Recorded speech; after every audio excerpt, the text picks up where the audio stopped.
Hello दोस्तों, पर्यावरण के कुछ प्रश्न लेकर आया हूँ। पहला प्रश्न है, पर्यावरण अध्ययन के अधिगम का सिद्धांत कौन सा है? आवश्यकता का सिद्धांत, उपयोगिता का सिद्धांत, जीवन से संबंधित होने का सिद्धांत या फिर उपयुक्त सभी। तो इसका ऑप्शन नंबर सी राइट है, जीवन से संबंधित होने का सिद्धांत। इसके बाद आगे प्रश्न है, निम्नलिखित में से कौन सा प्रारंभिक स्तर पर विज्ञान शिक्षण का वांछित उद्देश्य है? विज्ञान के तथ्यों और सिद्धांतों एवं इसके अनुप्रयोगों को जानना, प्राकृतिक जिज्ञासा, सौंदर्यपरकता की अनुभूति तथा विज्ञान एवं प्रौद्योगिकी में सृजनात्मकता का पोषण, ईमानदारी, सत्यनिष्ठा और सहयोग के मूल्यों को आत्मसात करना। तो इसका ऑप्शन बी राइट है। अगला प्रश्न, कौन सी गैस ग्लोबल वार्मिंग के लिए उत्तरदायी है? Nitrogen N2, methane CH4, carbon dioxide CO2, sulphur dioxide SO2। तो इसका सही उत्तर होगा कार्बन डाइऑक्साइड CO2। बाकी ग्रीन हाउस गैसेस हैं नाइट्रोजन, मीथेन, जलवाष्प आदि। अगला प्रश्न है, विशिष्ट से सामान्य का सिद्धांत निम्न में से किसमें प्रयोग होता है? विश्लेषण विधि, स्वतः शोध विधि, संश्लेषण विधि या फिर आगमन विधि। विशिष्ट से सामान्य का सिद्धांत आगमन विधि में प्रयोग होता है, क्योंकि इसमें पहले उदाहरण बताते हैं, उसके बाद नियम समझाते हैं। अगला प्रश्न है, छोटी कक्षाओं में पर्यावरण अध्ययन विषय में रुचि उत्पन्न करने के लिए पढ़ाने का तरीका होना चाहिए? आगमन का, मनोरंजक एवं खेल संबंधी, रटने का या फिर निगमन का।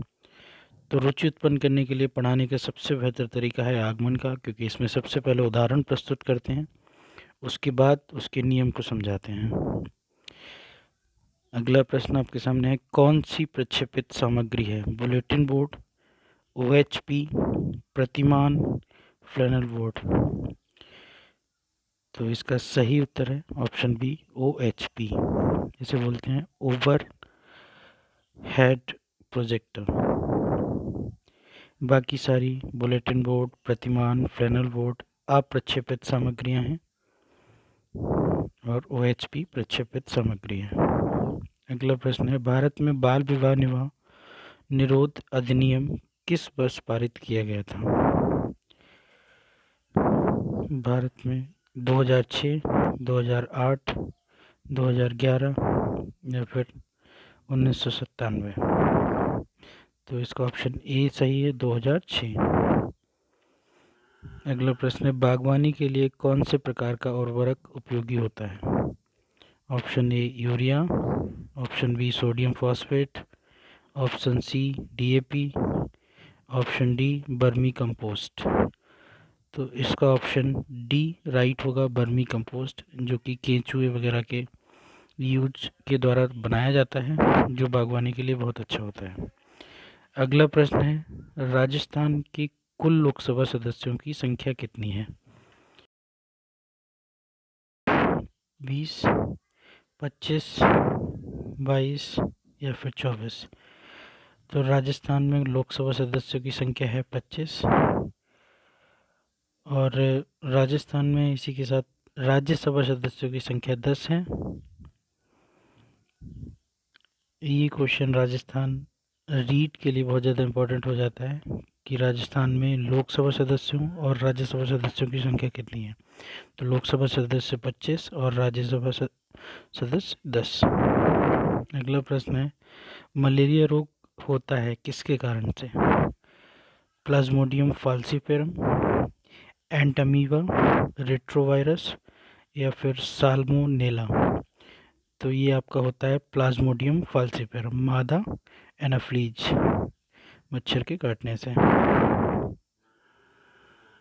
वायु प्रदूषण का कौन सा स्रोत नहीं है?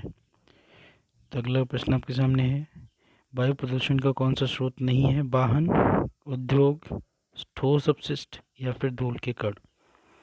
तो वाहन वायु प्रदूषण का स्रोत है, उद्योग भी है, वायु प्रदूषण का स्रोत? धूल के कण भी है, बट ऑप्शन सी राइट, ठोस अपशिष्ट वायु प्रदूषण का स्रोत नहीं है। अगला प्रश्न है, राजस्थान में कौन सा नवीकरणीय संसाधन नहीं है? जल विद्युत, ऑप्शन बी प्राकृतिक गैस, ऑप्शन सी पवन ऊर्जा, ऑप्शन डी सौर ऊर्जा। तो राजस्थान में नवीकरणीय संसाधन नहीं है प्राकृतिक गैस, बाकी जल विद्युत, पवन ऊर्जा, सौर ऊर्जा सभी क्या हैं? नवीकरणीय संसाधन हैं। धन्यवाद।